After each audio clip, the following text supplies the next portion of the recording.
प्राणों से प्यारे विद्यार्थियों, साथियों, आज हम चर्चा करेंगे कौटिल्य की दंड व्यवस्था। क्या?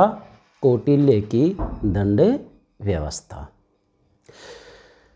कौटिल्य ने अपनी रचना अर्थशास्त्र के अंतर्गत विधि व्यवस्था और न्याय व्यवस्था के साथ ही साथ दंड व्यवस्था का भी व्यापक रूप से वर्णन किया है।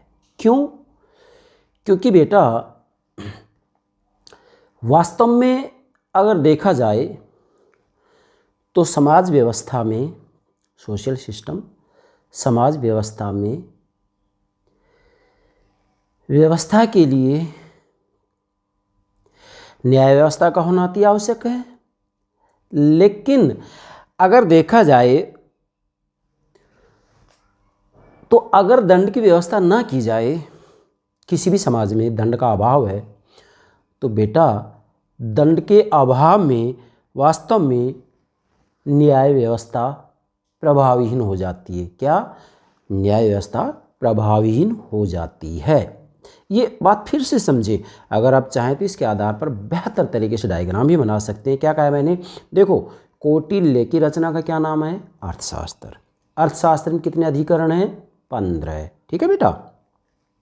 अब कौटिल्य ने विधि व्यवस्था का वर्णन कर दिया, मैंने आपको समझा दिया है, पिछले लेक्चर में देख सकते हैं। न्याय व्यवस्था के बारे में भी जो है कौटिल्य ने अपने विचार प्रस्तुत किए हैं, मैंने पिछला लेक्चर आपको समझा दिया इसके बारे में। अब बेटा मूल बात जो समझनी है दंड व्यवस्था के बारे में, ये समझना है क्या कि अगर मान लीजिएगा हम ये कहें कि भाई समाज में, क्या समाज में, नोट करें आप, समाज में सुव्यवस्था की रक्षा के लिए, सुव्यवस्था की रक्षा के लिए न्याय की आवश्यकता होती है। और न्याय किसी भी समाज में तभी स्थापित किया जा सकता है, किसी भी समाज में न्याय तभी हो सकता है जबकि उस समाज में दंड की व्यवस्था हो। अगर किसी भी समाज में दंड का अभाव है, दंड व्यवस्था का अभाव है, तो निश्चित रूप में हम कह सकते हैं कि वहाँ पर मत्स्य न्याय मौजूद होगा, वहाँ अराजकता होगी, वहाँ अव्यवस्था होगी। मत्स्य न्याय का मतलब होता है जैसे जो बड़ी मछली होती है वो छोटी मछली को निगल जाती है। क्या? बड़ी मछली छोटी मछली को निगल जाती है। इसका मतलब ये हो गया कि जो शक्तिशाली व्यक्ति होते हैं, जो संपत्तिशाली व्यक्ति होते हैं, वो शक्तिहीन, दुर्बल, गरीब लोगों को परेशान करते हैं। अब इन लोगों से बचाव के लिए समाज में दंड व्यवस्था का होना अति आवश्यक है। इसी के साथ में अगर किसी समाज में दंड व्यवस्था नहीं होगी, दंड व्यवस्था का अभाव होगा, तो डियर स्टूडेंट्स वहाँ धर्म की भी स्थापना नहीं हो सकती। दंड के द्वारा ही धर्म की भी रक्षा की जाती है। समझे बेटा, पहले दंड के द्वारा ही धर्म की भी रक्षा की जाती है। क्या? दंड के द्वारा धर्म की रक्षा की जाती है। अब मूल जो बात समझने की है वो ये है कि बेटा प्राचीन भारत के अंतर्गत 4 पुरुषार्थ माने जाते थे।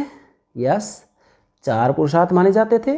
मनु ने भी 4 पुरुषार्थ बताए हैं, कौटिल्य ने भी 4 पुरुषार्थों की चर्चा की है, शुक्र ने भी 4 पुरुषार्थों की चर्चा की है। मतलब प्राचीन भारतीय राजनीतिक चिंतन के अंतर्गत 4 पुरुषार्थों की चर्चा की गई है। 4 पुरुषार्थ कौन से हैं बेटा? धर्म, अर्थ, काम, मोक्ष। ठीक है। अब अगर हम मनु की बात करें तो मनु ने 4 पुरुषार्थों में सबसे महत्वपूर्ण किसको माना बेटा? धर्म को, चूँकि वो एक धर्मशास्त्री थे। कौन? मनु मूलतः एक धर्मशास्त्री हैं, ऐसे भी कह सकते हैं। जबकि कौटिल्य एक व्यवहारिक राजशास्त्री हैं। इसलिए कौटिल्य ने 4 पुरुषार्थों में, मतलब धर्म, अर्थ, काम और मोक्ष में जो है अर्थ को, मतलब धन को प्रथम स्थान दिया है। जबकि मनु ने धर्म को, कौटिल्य ने अर्थ को प्रथम स्थान दिया है। अपर बेटा जो 4 पुरुषार्थ हैं, धर्म, अर्थ, काम और मोक्ष, भाई मनु ने प्रथम स्थान किसको दिया है? धर्म को महत्व दिया है, धर्म को प्रथम स्थान दिया है, जबकि कौटिल्य ने अर्थ को प्रथम स्थान दिया है, धन को प्रथम स्थान दिया है, संपत्ति को प्रथम स्थान दिया है। लेकिन बेटा अगर किसी भी समाज के अंतर्गत दंड का अभाव है, भले ही कोई भी समाज हो, तो निश्चित रूप में वहाँ चार पुरुषार्थों की भी जो है रक्षा नहीं हो सकती। इसलिए आप ये कहेंगे कि दंड के द्वारा वास्तविक रूप में चारों पुरुषार्थों की रक्षा होती है, धर्म, अर्थ, काम और मोक्ष। इसी के साथ में अगर दंड व्यवस्था है समाज में तो वहाँ पर मत्स्य न्याय नहीं होगा, वहाँ अव्यवस्था नहीं होगी, वहाँ अराजकता नहीं होगी। इसलिए बेटा प्राचीन काल से ही किसी न किसी रूप में दंड का प्रावधान किया गया है। अतः हम ये कह सकते हैं कि जब हम राजनीतिक चिंतन का अध्ययन करते हैं, चाहे भारतीय राजनीतिक चिंतन का अध्ययन करें, पश्चिमी राजनीतिक चिंतन का अध्ययन करें, तो बेटा दंड के बारे में प्रत्यक्ष या अप्रत्यक्ष रूप में प्राचीन काल से ही किसी न किसी रूप में विचारकों ने अपने विचार दिए हैं। वो एक अलग बात है कि प्रत्येक विचारक विशेष ने समय परिस्थिति के हिसाब से दंड व्यवस्था के बारे में अपने विचार दिए हैं। अब आज हम जो चर्चा कर रहे हैं वो कौटिल्य की दंड व्यवस्था की चर्चा कर रहे हैं। कौटिल्य ने अपनी दंड व्यवस्था को अर्थशास्त्र में स्पष्ट किया है और अर्थशास्त्र में इन्होंने दंड व्यवस्था के बारे में जो लिखा है उसको हम 3 बिंदुओं के आधार पर समझेंगे। 3 बिंदु क्या होंगे? इसका जो पहला बिंदु बनाएंगे वो तो हम बनाएंगे, क्या नोट करें आप, दंड की आवश्यकता, महत्व एवं उद्देश्य। क्या? दंड की आवश्यकता, महत्व एवं उद्देश्य। दूसरा जो बिंदु होगा वो होगा दंड के उद्देश्य और तीसरा होगा दंड के प्रकार। मतलब इन 3 बिंदुओं के आधार पर हम कौटिल्य के दंड व्यवस्था संबंधी विचारों को बेहतर तरीके से स्पष्ट कर सकते हैं। बेटा मैंने आपको ये बात तो बता ही दी है कि देखो ये सूत्र दे रहा हूँ आपको मैं, देखो चाहे आप पश्चिमी राजनीतिक चिंतन का अध्ययन करें, है ना, चाहे भारतीय राजनीतिक चिंतन का अध्ययन करें, और फिर इसमें चाहे आप प्राचीन काल का, है, मध्यकाल का, आधुनिक काल का अध्ययन करें, बेटा एक बात, ये एक सूत्र है, ये ध्यान रखना है, एक बात ध्यान रखना है, एक सूत्र है क्या कि राजनीतिक चिंतन में, बेटा नोट करें आप, चूँकि ये डेफिनेटली देखा जाए तो मैं यहाँ विशेष जो मेरा बल है वो आपको समझाने के ऊपर ज़्यादा है ना, बाकी ये नोट्स मैंने आपके लिए तैयार कर दिए हैं। तो जब आप राजनीतिक चिंतन का अध्ययन करते हैं, भले आप पश्चिम राजनीतिक चिंतन का अध्ययन करते हैं तो सुकरात से शुरू करिए, सुकरात से भी पीछे 3000 वर्ष से पीछे का जो इतिहास है वहाँ से हिब्रू राजनीति शुरू कर सकते हैं आप। हिब्रू एक जनजाति होती थी, तो हिब्रू राजनीति से पश्चिमी राजनीतिक चिंतन को जो है शुरू किया जाता है। लेकिन व्यवस्थित रूप में राजनीतिक चिंतन की जो शुरुआत होती है वो प्लेटो से होती है, इसलिए प्लेटो को ही राजनीति दर्शन का जनक माना जाता है, जबकि अरस्तु को राजनीति विज्ञान का जनक माना जाता है।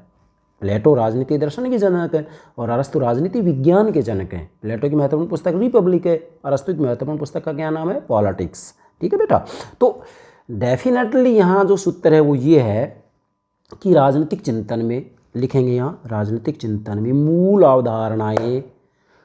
अवधारणाएं तो वही होती हैं, लेकिन उन पर चलता रहने वाला चिंतन मनन विचार विमर्श समय और परिस्थिति के हिसाब से परिवर्तित होता रहता है। फॉर एग्जाम्पल दंड है तो दंड एक अवधारणा है। अब दंड की अवधारणा के बारे में कौटिल्य में लिखा है, कौटिल्य के बाद में जितने विचारक हैं उन्होंने भी लिखा है और आधुनिक भारतीय राजनीतिक विचारकों ने भी जो है दंड के बारे में अपने विचार दिए हैं, है ना। तो दंड का क्या अर्थ है?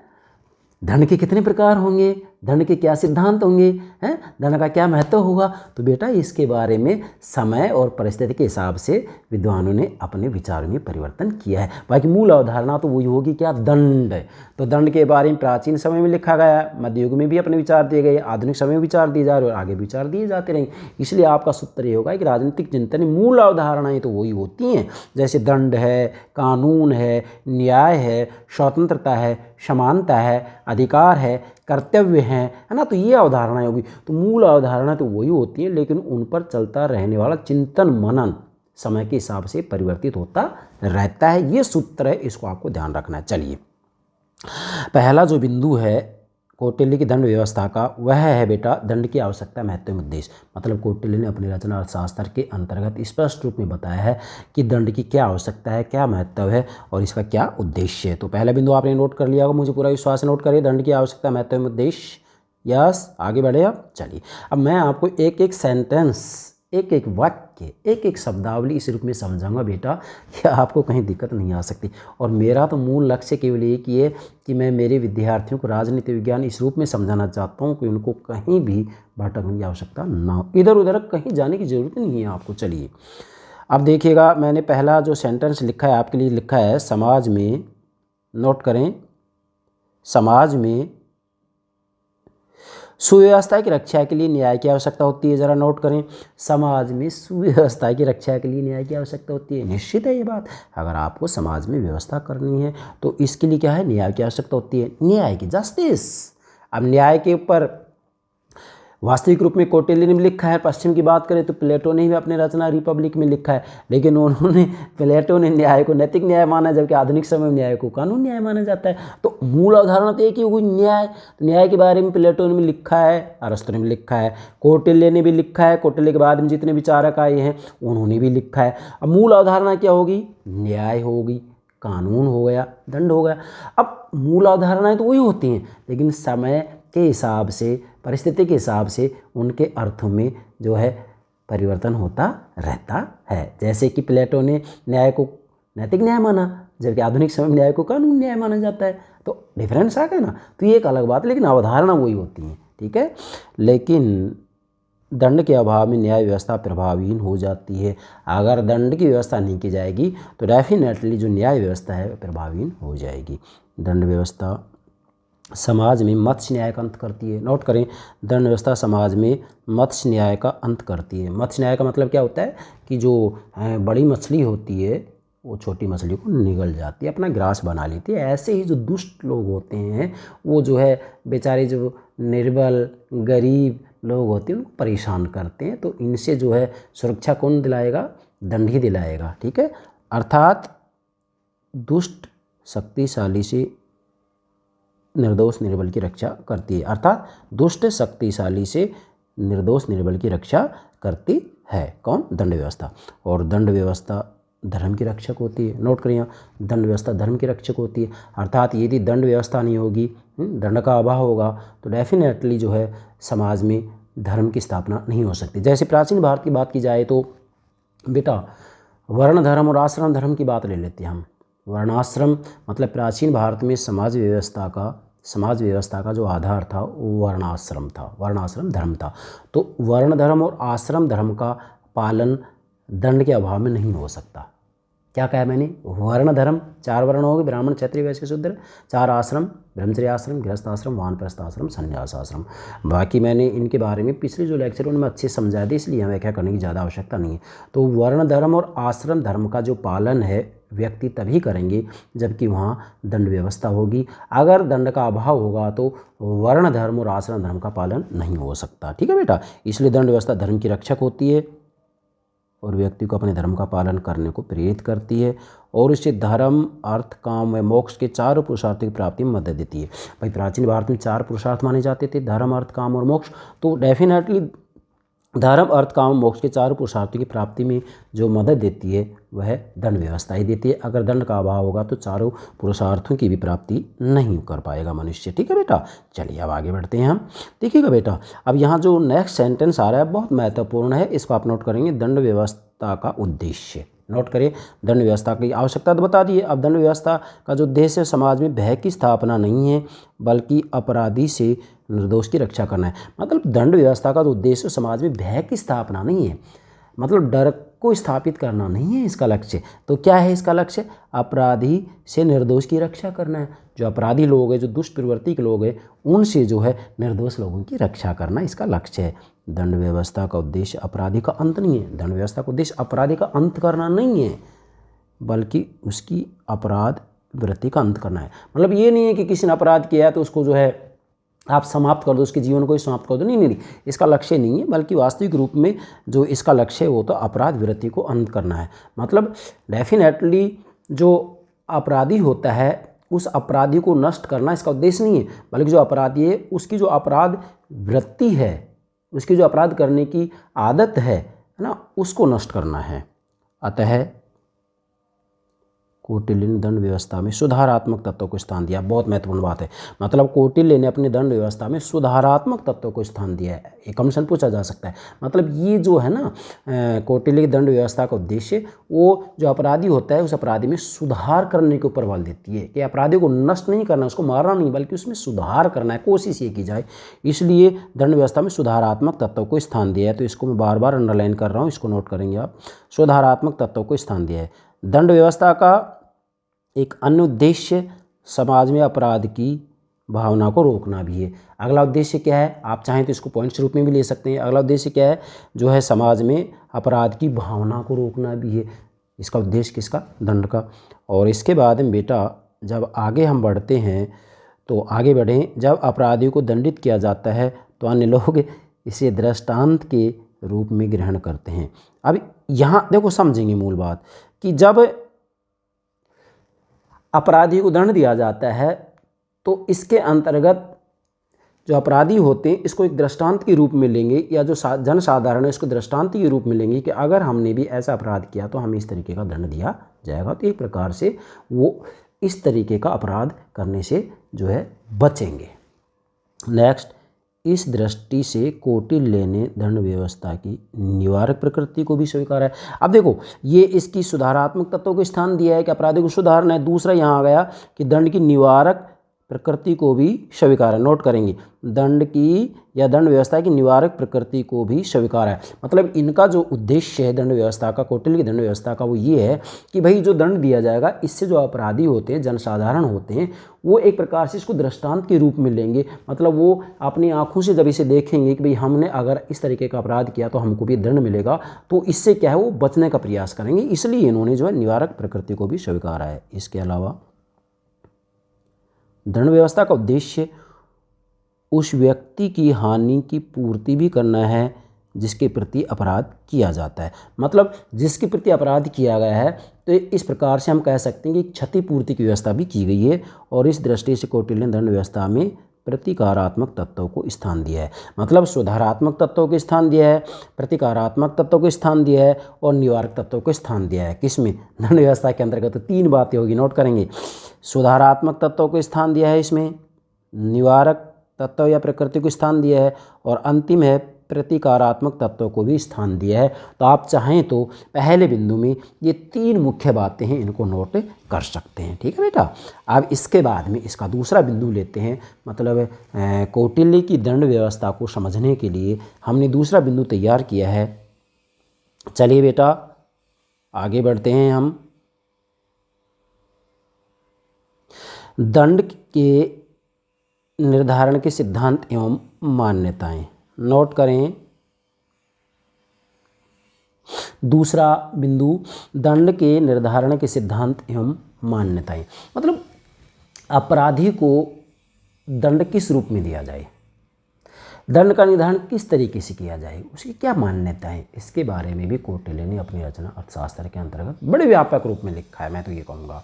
और यहाँ मैं एक बात और कहूँगा आपको कि बेटा इन्होंने जो न्याय व्यवस्था, विधि व्यवस्था और दंड व्यवस्था के बारे में अपने विचार दिए हैं, तो ये कोई काल्पनिक विचार नहीं है बल्कि यथार्थवादी विचार है। इसलिए मैं कहूँगा यहाँ कि कौटिल्य की जो दंड व्यवस्था है वो आदर्शवादी नहीं बल्कि यथार्थवादी है। यस, यथार्थवादी है। चलिए, कौटिल्य ने दंड के विवेकपूर्ण प्रयोग पर अत्यधिक बल दिया है। नोट करें इसको, कौटिल्य ने दंड के विवेकपूर्ण प्रयोग पर अत्यधिक बल दिया है। मतलब कौटिल्य ने डेफिनेटली ये कहा है कि दंड का जो प्रयोग किया जाएगा वह विवेकपूर्ण तरीके से किया जाएगा, विवेक का, बुद्धि का प्रयोग करते हुए किया जाएगा। अब आप जरा देखें यहाँ, कौटिल्य ने दंड के विवेकपूर्ण प्रयोग पर अत्यधिक बल दिया है। अब यहाँ विवेक की बात आती है तो प्लेटो ने भी अपने रिपब्लिक में ज्ञान के शासन की बात की है। हाँ, ये बात हम कहेंगे कि वहाँ पर रिपब्लिक में दंड व्यवस्था का अभाव है, दंड का उन्होंने कोई उल्लेख नहीं किया है कि अगर जैसे प्लेटो की रिपब्लिक में समाज में तीन वर्ग पाए जाते हैं, जैसे दार्शनिक शासक, सैनिक और उत्पादक वर्ग। दार्शनिक शासक, सैनिक और उत्पादक। उत्पादक क्षुधा की तरफ, मतलब पेट की तरफ संकेत कर रहा हूँ मैं। दार्शनिक शासक, उत्पादक, उत्पादक वर्ग ये हो गया, सैनिक वर्ग, दार्शनिक शासक, सैनिक और उत्पादक, 3 वर्ग हुई। अब ये तीनों वर्ग के व्यक्ति यदि अपने अपने कर्तव्य का पालन नहीं करेंगे तो कौटिल्य ने दंड की कोई व्यवस्था नहीं की, ये बात सत्य है। लेकिन बुद्धि के शासन की बात की है प्लेटो ने। तो यहाँ पर भी दंड का प्रयोग करने के लिए कौटिल्य कह रहे हैं कि विवेक का प्रयोग किया जाएगा, क्योंकि दंड का अनुचित प्रयोग अनेक आपदाओं को जन्म देता है। मतलब अनुचित रूप में दंड का प्रयोग नहीं किया जाना चाहिए, और अगर ऐसा किया जाएगा राजा के द्वारा तो फिर इससे अनेक प्रकार के संकटों को जन्म मिलेगा। कौटिल्य के अनुसार यदि राजा उदार अथवा कम दंड देता है तो लोग, मतलब समाज में उसकी उपेक्षा होने लगती है। मतलब यदि राजा बहुत ज़्यादा उदार है, अगर वह बिल्कुल कम दंड देता है तो इससे क्या होता है, समाज में उसकी उपेक्षा होने लगती है। मतलब सीमा से ज़्यादा राजा को उदार भी नहीं होना चाहिए। और यदि वह काम, क्रोध आदि आवेग में अज्ञानतापूर्वक अति कठोर व अनुचित दंड देता है तो गृहस्थी नहीं, वानप्रस्थी व परिव्राजक, फिर से बोल रहा हूँ, परिव्राजक वर्ग के निःस्पृह व्यक्ति भी कुपित हो जाते हैं। अतः राजा को समुचित दंड देना चाहिए। और जब राजा भली भांति विचार करके दंड का प्रयोग करता है तो प्रजाजन धर्म, अर्थ व काम में प्रवृत्त होते हैं। धर्म, अर्थ, काम में प्रवृत्त होते हैं। मतलब सभी जो लोग होते हैं वो धर्म, अर्थ और काम का निश्चित रूप में जो है ईमानदारी से प्रयोग करते हैं। तो यहाँ जो मूल बात आ रही है वो ये आ रही है कि भाई राजा को जो है सीमा से ज़्यादा उदार भी नहीं होना चाहिए कि बिल्कुल कम दंड दिया जाए, और अत्यधिक कठोर दंड भी नहीं दिया जाना चाहिए। क्योंकि अगर अत्यधिक कठोर दंड दिया जाएगा तो इससे क्या हो जाएगा कि जो गृहस्थी होते हैं और इसी के साथ में वानप्रस्थी होते हैं, है ना, सन्यासी होते हैं, तो डेफिनेटली क्या होगा, इससे वो कुपित हो जाएंगे, रुष्ट हो जाएंगे, है ना। तो ऐसा नहीं करे राजा। इसके बाद में कौटिल्य ने दंड के प्रयोग में जिन सिद्धांतों की बात की है, जिन मान्यताओं की बात की है, उन सिद्धांतों और मान्यताओं को लेते हैं हम। चलिए बेटा, अब जो सिद्धांत इन्होंने बताए हैं नोट करेंगे। पहला बताया केवल अपराधी को ही दंड या दंडित किया जाना चाहिए, निर्दोष को कदापि नहीं। मतलब यहाँ कौटिल्य ने कितनी महत्वपूर्ण बात बताई है कि भाई अपराधी को ही दंड दिया जाए, ऐसी व्यवस्था की जाए कि जो निर्दोष होते हैं, निर्दोषी को कभी दंडित ना कर दिया जाए, इसलिए निर्दोष को कदापि नहीं। तो आज के समय में आप देखेंगे तो हम कभी कभी ये देख पाते हैं कि जो बेचारा निर्दोष व्यक्ति होता है वो भी कभी कभी दंडित हो जाता है, तो ये गलत है। केवल न्यायिक प्रक्रिया के द्वारा ही ये फैसला किया जाना चाहिए कि कोई व्यक्ति अपराधी है अथवा नहीं। न्यायिक प्रक्रिया के द्वारा ये फैसला होना चाहिए। उसके बाद में अपराधी पाया जाता तो उसको दंडित किया जाए, अपराधी नहीं पाया जाता तो उसको दंडित नहीं किया जाना चाहिए। पहला सिद्धांत है, तो आधुनिक समय में भी इसका पालन किया जाता है। दूसरा है बेटा, ये तो पहला हो गया। दूसरा है किसी भी अपराधी को दंडमुक्त नहीं माना जाना चाहिए, बल्कि राजा को अपराधी पुत्र, अपराधी शत्रु दोनों को ही निष्पक्ष रूप से दंडित करना चाहिए। मतलब यहाँ मूल बात ये आ रही है कि अपराधियों को दंडमुक्त नहीं माना जाना चाहिए। अब वो अपराधी भले ही राजा का बेटा हो या फिर वह अपराधी जो है शत्रु का हो, शत्रु का बेटा हो, अपराधी शत्रु हो। मतलब अपराधी पुत्र एवं अपराधी शत्रु, ध्यान दें यहाँ। मतलब राजा को अपराधी पुत्र, अगर वह राजा का बेटा भी है और वह अपराधी शत्रु है तो दोनों को ही निष्पक्ष रूप से दंडित करना चाहिए, किसी प्रकार का भेदभाव नहीं किया जाना चाहिए।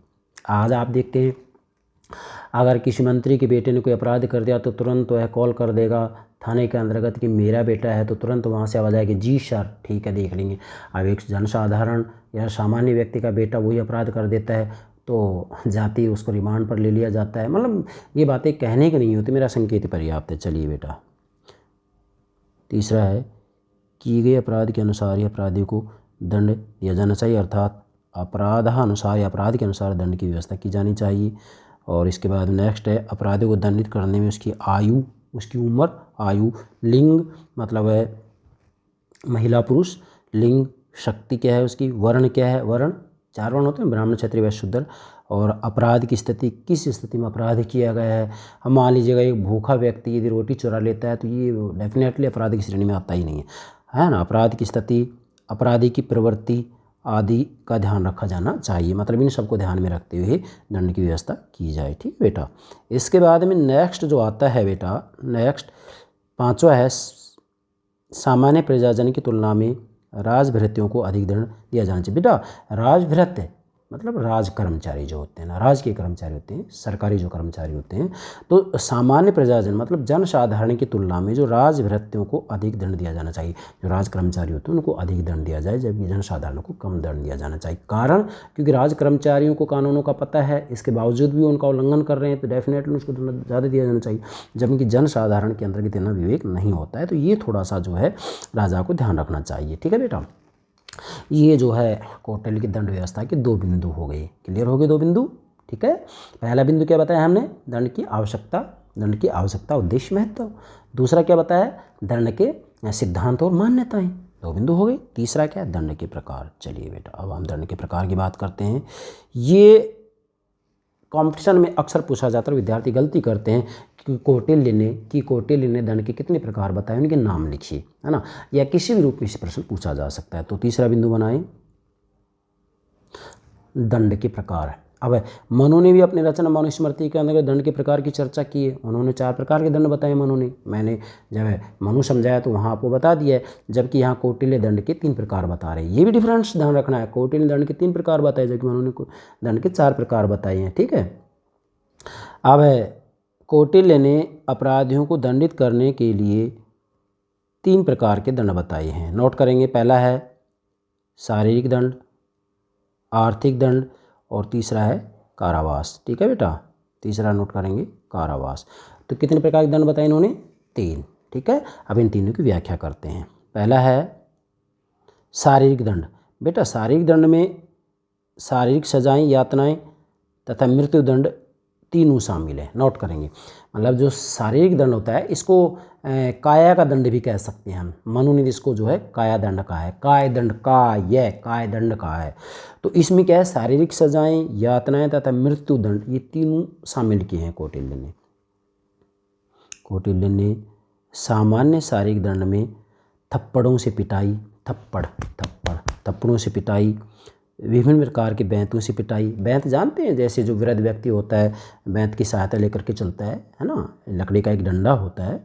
बैंतों से पिटाई का उल्लेख किया है। उन्होंने अनेक यातनापूर्ण शारीरिक दंडों की व्यवस्था भी स्वीकारी, जैसे दोनों हाथों को बांध करके लटकाना, है ना, पैर बांध करके उल्टा लटकाना, पैरों को बांध करके उल्टा लटकाना, जैसे सर नीचे की तरफ पैर ऊपर की तरफ, है ना, तो इससे काफ़ी पीड़ा होती है।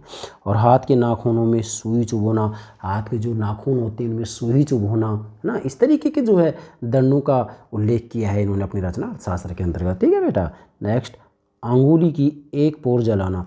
जो ये उंगली होती है तो उंगली की एक पोर, जैसे उंगली में 3 पोर होती हैं, 1 2 3, तो उंगली की एक पोर को जलाना। तो बेटा आप ध्यान दे जरा, उंगली की जब पोर जलाई जाती है तो इससे कितनी पीड़ा होती है। इसलिए तो कहा गया है कि भाई जब एक अपराधी को इस तरीके का दंड दिया जाएगा तो जनसाधारण इसको देखेंगे तो उनको ये स्पष्ट हो जाएगा कि अगर हम भी ऐसा अपराध करेंगे तो हमें इस तरीके का दंड दिया जाएगा। उंगली की एक पोर जलाना, एक पोरवाई बोलते इसको, है ना।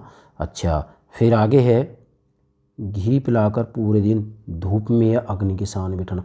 अब मतलब ये भी आप देखो कितना मतलब इससे पीड़ा मिलती होगी व्यक्ति को, कि पहले तो उसको घी पिलाया जाएगा, घी, ठीक है, घी पिला करके उसको या तो अग्नि के पास बिठा दिया जाएगा या धूप में बिठा दिया जाएगा। तो बेटा इससे बड़ी भयंकर पीड़ा होती है, बड़ा भयंकर कष्ट होता है।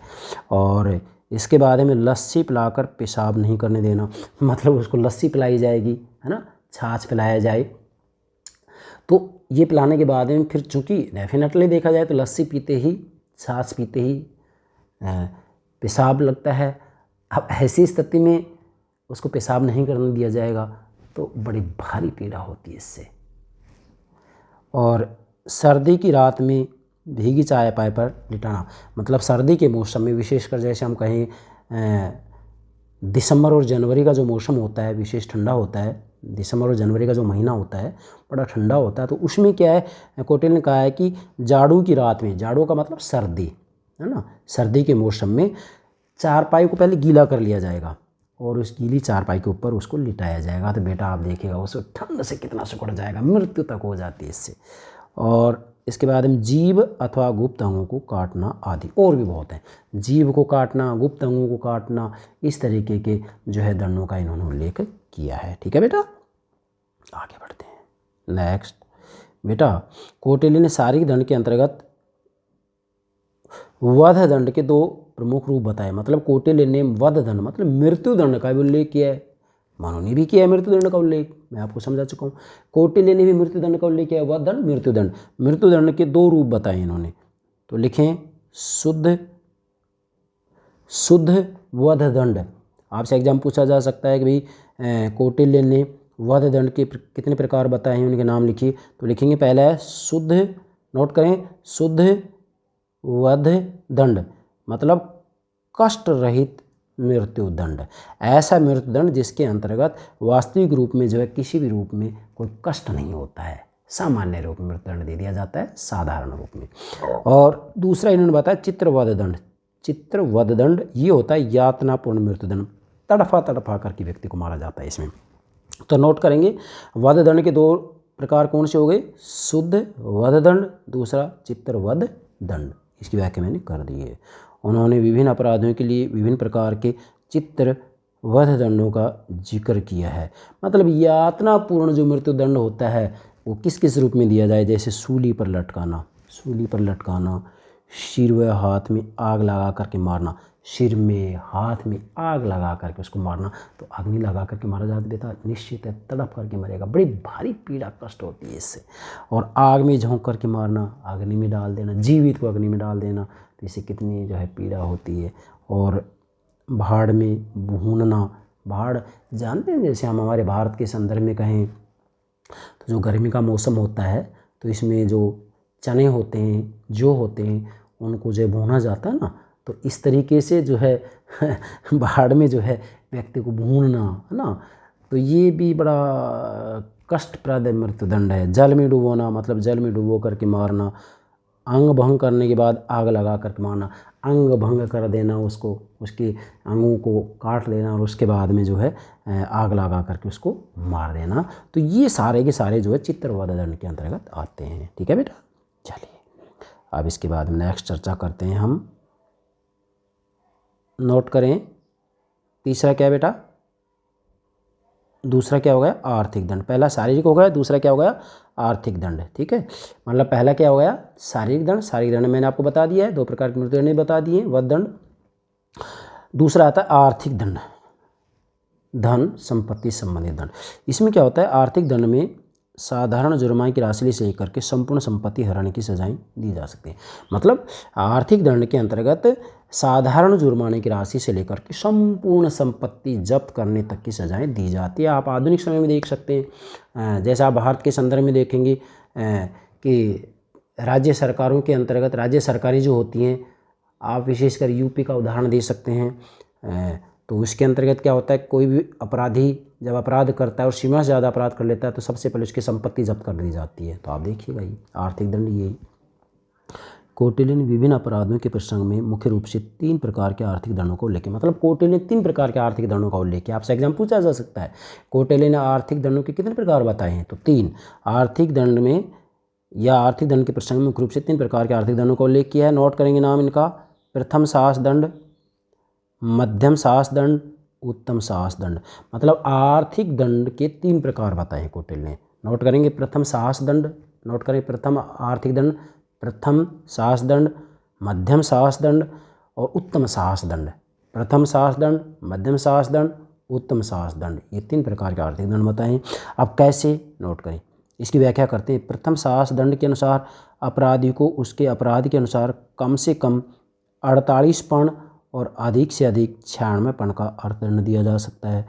इसी प्रकार मध्यम साहस दंड के अंतर्गत अपराधी को क्रमशः 200 से 500 पण तक और उत्तम साहस दंड के अंतर्गत 500 से 1000 पण तक दंडित किया जा सकता है। ये 3 प्रकार के जो है इन्होंने आर्थिक दंडों का उल्लेख किया है। इसके बाद में दंड का जो तीसरा प्रकार है बेटा, दंड के 3 प्रकार बताए ना कौटिल्य ने, कौन कौन सा बताएं जरा एक बार।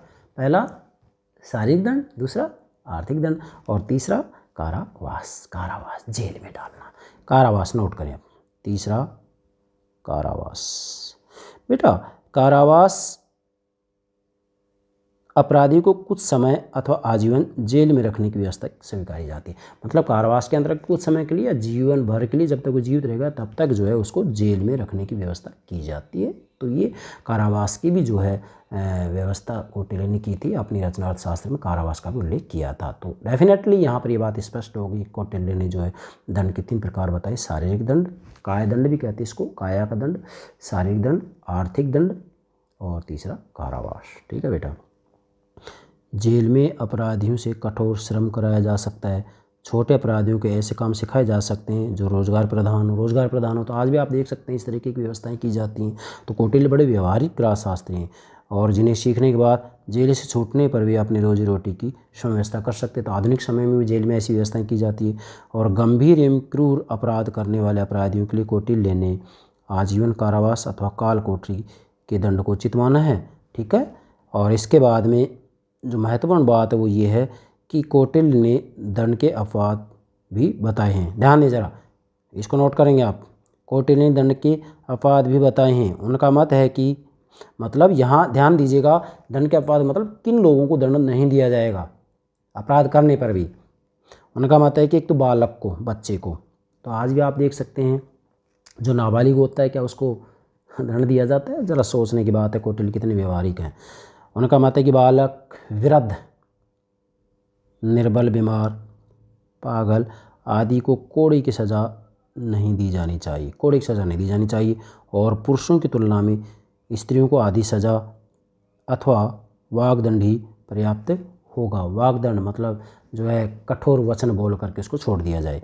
और गर्भवती जिसके गर्भ में, पेट में बच्चा हो, गर्भवती अथवा 1 महीने तक की प्रसूता, 1 महीने का बच्चा हो कोख में, पेट में, तो किसी प्रकार का शारीरिक दंड नहीं दिया जाना चाहिए। ये जो व्यवस्थाएं हैं कौटिल्य ने अपनी रचना अर्थशास्त्र के अंतर्गत की हैं। ये दंड के अपवाद हैं। इसी के साथ में ब्राह्मण, वेदज्ञ व तपस्वी जनों को सिपाहियों द्वारा इधर उधर दौड़ाकर परेशान करने की सज़ा उचित होती है। किसको? ब्राह्मण को। और जो वेदज्ञ होते हैं, वेदों के जो जानकार होते हैं, इन्होंने किसी भी स्थिति में शारीरिक, ध्यान दें, इन्हें जो ये ब्राह्मण होते हैं, वेदज्ञ होते हैं, तपस्वी होते हैं, इन्हें किसी भी स्थिति में शारीरिक ताड़ना या मृत्युदंड नहीं दिया जाना चाहिए। किस किस को? जो ब्राह्मण होते हैं, वेदज्ञ होते हैं, जो इसी के साथ में जो तपस्वी होते हैं, इनको जो है किसी भी स्थिति में शारीरिक ताड़ना या मृत्युदंड नहीं दिया जाना चाहिए। तो ये जो है दंड के अपवाद हो गए। और जो ब्राह्मण गंभीर अपराध करे तो उसके माथे पर उस अपराध का प्रतीकात्मक चिन्ह गोद दिया जाना चाहिए। जैसे चोरी करे तो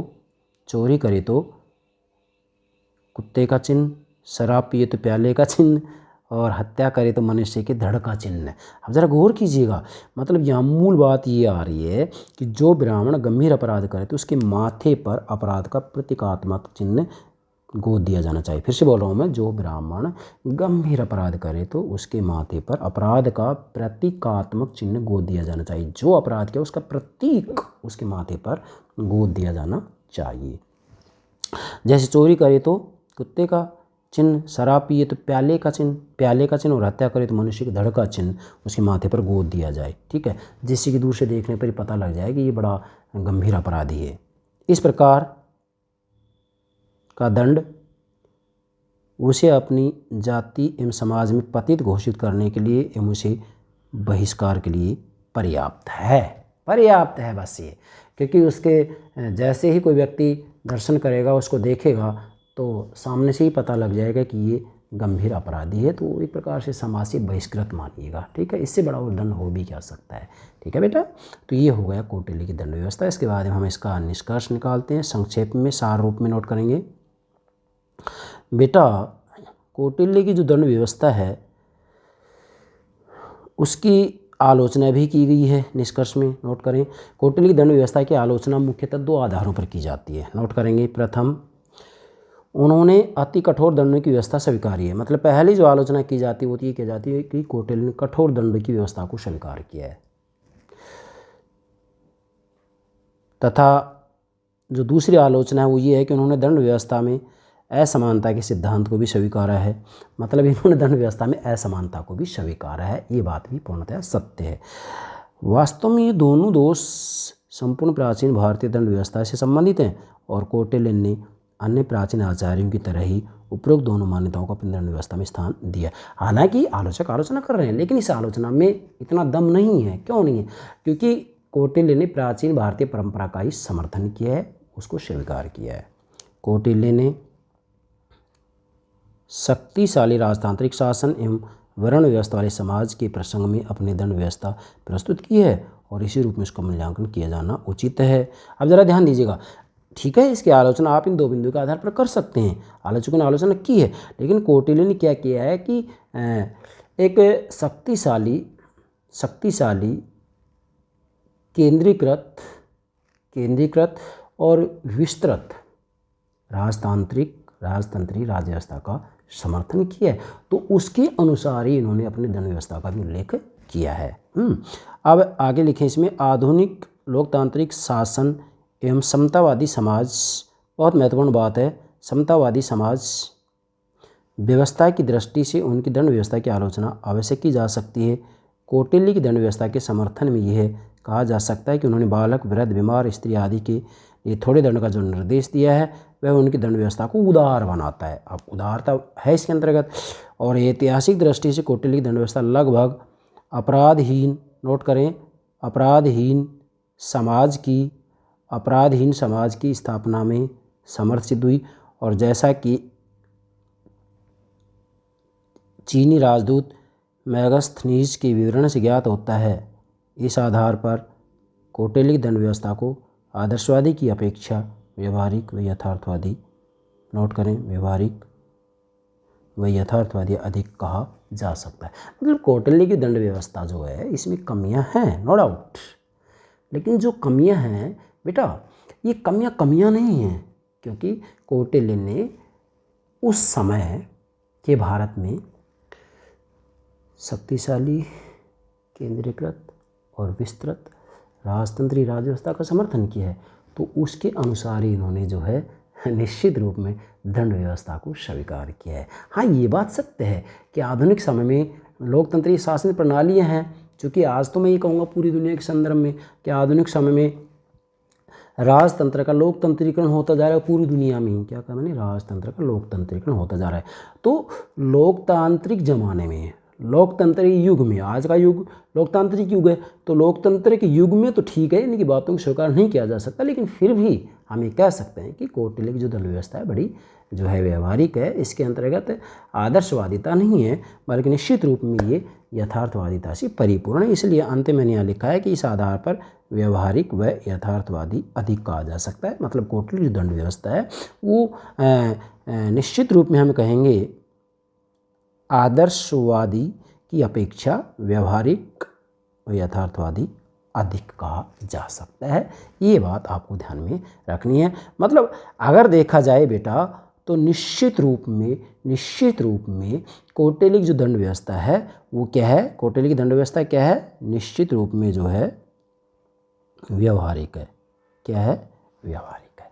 ये बात आपको ध्यान में रखनी है। तो ये हो गया जो है कौटिल्य की दंड व्यवस्था संबंधी विचार। ठीक है बेटा, मुझे पूरा विश्वास है आप कौटिल्य की दंड व्यवस्था से संबंधित जो विचार हैं उनको बेहतर तरीके से समझ गए होंगे। यस बेटा, okay, thank you very much.